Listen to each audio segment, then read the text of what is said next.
जय श्री कृष्ण सब। आप सभी का मेरे चैनल पर स्वागत है। आइए सुनते हैं मार्गशीर्ष महात्म्य अध्याय 8। ब्रह्मा जी विष्णु भगवान से बोले, हे प्रभु, श्रीमती तुलसी का महात्म्य बतलाने की कृपा करें, जिस तुलसी के पास में मात्र रहने से आपको विशेष प्रसन्नता होती है। श्री विष्णु भगवान ब्रह्मा जी से बोले, मणि के पुष्प, स्वर्ण के पुष्प और मुक्ता के बने पुष्प तुलसी पत्र दान के 16वीं कला के भी योग्य नहीं है। जो मनुष्य तुलसी की मंजरी से मेरा पूजन करता है, वह पुरुष गर्भगृह में नहीं जाता, किंतु वह मुक्ति का भागी हो जाता है। हे वत्स, तुलसी वृक्ष को गमला में रोपकर उस तुलसी के दलों से मेरा पूजन करना चाहिए, और जो ऐसा करता है वह स्वर्ग में और मेरे श्वेत दीप ग्रह में आनंद करता है।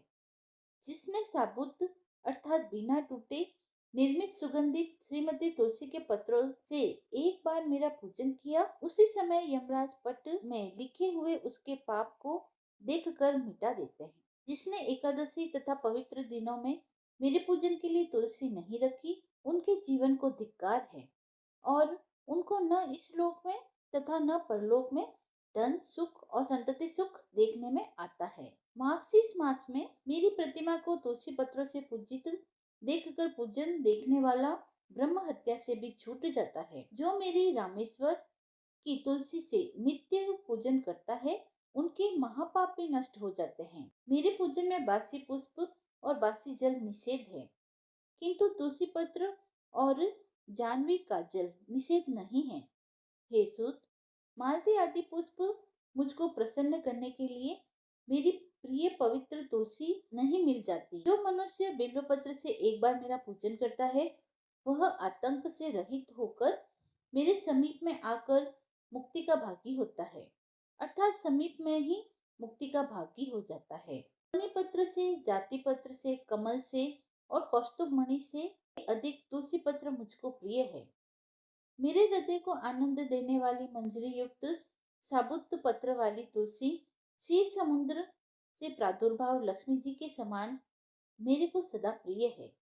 श्वेत तुलसी अथवा कृष्ण तुलसी दोनों मुझको प्रिय है। जैसे एकादशी कृष्ण पक्ष की और शुक्ल पक्ष की दोनों मुझे प्रिय है।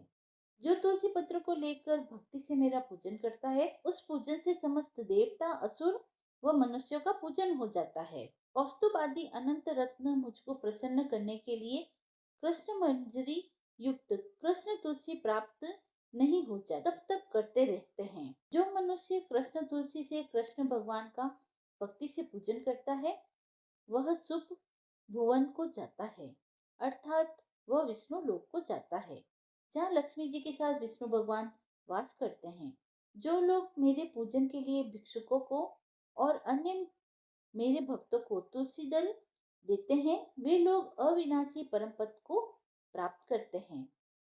जो मनुष्य कृष्ण तुलसी अथवा श्वेत तुलसी से मेरा पूजन करता है, वह मनुष्य शरीर को छोड़कर सदा के लिए वैष्णवी गति को प्राप्त करता है। ब्रह्मा जी विष्णु भगवान से बोले, हे केसर, धूपदान और दीपदान के महात्म्य को कहिए, और उससे मनुष्य को जो फल मिलता है, उसका वृतांत हमें बतलाने की कृपा करें। श्री विष्णु भगवान ब्रह्मा जी से बोले, हे पुत्र, धूपदान का जो फल है और मुझको अति प्रीतिकर दीपदान का जो महत्व है, उसको मैं बतलाता हूँ। मनुष्य मार्गशीर्ष मास में अगर कपूर, दिव्य चंदन का सुगंध धूप को देखकर अपने 100 कुलों का उद्धार कर देता है। जो वैष्णव कृष्ण वर्ण के अगर के कपूर धूप से मेरे मंदिर को धूपित करता है, वह नर्क समुद्र से मुक्त हो जाता है। जो भैंस के घी से गूगल और शर्करा मिलाकर मेरे को धूप देता है, उसकी इच्छा को मैं पूर्ण करता हूँ। धूप किया हुआ गूगल समस्त अरिष्टों को नष्ट करता है। जो धूपित अगर अनेक कामनाओं को पूर्ण करता है। अगर का धूप देह और ग्रह को पवित्र करता है, और समस्त रसों का धूप यज्ञ राक्षसों का नाश करता है।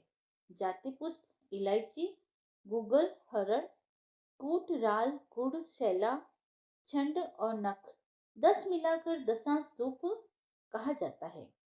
यदि अत्यंत प्रिय मेरे मार्गशीर्ष मास में दशांश का धूप करते हैं, तो मैं दुर्लभ कामनाओं को भी पूरा कर देता हूँ और बल, पुष्टि, पुत्र, स्त्री तथा भक्ति को देता हूँ। जो नागरमोथा का धूप मनुष्य को प्रिय बनाने वाला, मंगल को करने वाला और दूसरों को वश में कर देने वाला है। उस नागरमोथा के धूप को जो मार्क्सिस मास में मेरे सामने करता है और गुड़ के धूप को करता है, वह समस्त पापों से मुक्त होकर मुझको प्राप्त करता है। मेरे निमित्त किए गए धूप के बचे हुए धूप से जिसका शरीर धूपित होता है, उसको स्वर्ग भूमि और अंतरिक्ष संबंधित भय नहीं होते हैं। मार्क्सिस मास में मेरे सामने श्रद्धा से निरंतर धूप करने पर उस भक्त की परेशानियां दूर होकर समस्त सुख संपदा प्राप्त होती है। धूप सुंदर रूप को धारण करता है। धूप उत्तम और पवित्र है तथा वनस्पतियों का रस दिव्य है और परम पावन तथा शुद्ध है। अब इसके बाद दीपदान का महात्म्य बतलाता हूँ। जिसके करने से मनुष्य वैकुंठ लोक को जाता है, इसमें कोई संशय नहीं है। जो घी से बनी हुई बहुत सी बातों की मेरी आरती करता है, वह कोटि कल्प वर्ष पर्यंत स्वर्ग में जाकर वास करता है।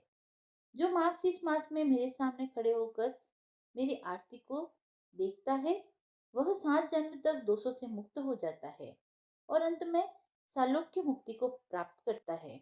जो मेरे सामने भक्ति से कपूर की आरती करता है, हे द्विश्रेष्ठ, वह अनंत स्वरूप मुझ में आकर प्रवेश करता है।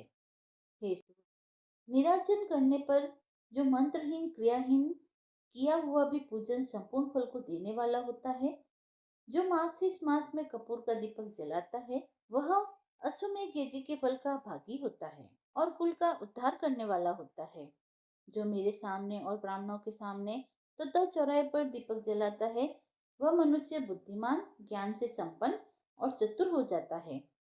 जो मनुष्य मार्क्सिस मास में मेरे सामने घी का अथवा तेल का दीपक जलाता है, उसके पुण्य फल का वृत्तांत सुनाता हूँ। समस्त पापों को त्याग कर 1000 सूर्य के समान कांतिमान होकर ज्योतिषमान विमान पर सवार होकर मेरे लोक में आने पर पूजित होता है। इसलिए विद्वान मनुष्य सब प्रकार के दीपक को जलाए। जो मनुष्य दीपक को जलाकर उसको बुझा देता है, वह अवश्य ही नरक में जाकर गिरता है। हे द्विजोतम, जो पातकी लोभ से अथवा देश से दीपक की चोरी करता है, वह गूंगा या अंधा हो जाता है। 8वां अध्याय समाप्त हुआ। यदि आपको यह अध्याय पसंद आया हो तो आप मेरे चैनल को लाइक, शेयर एंड सब्सक्राइब करें। धन्यवाद।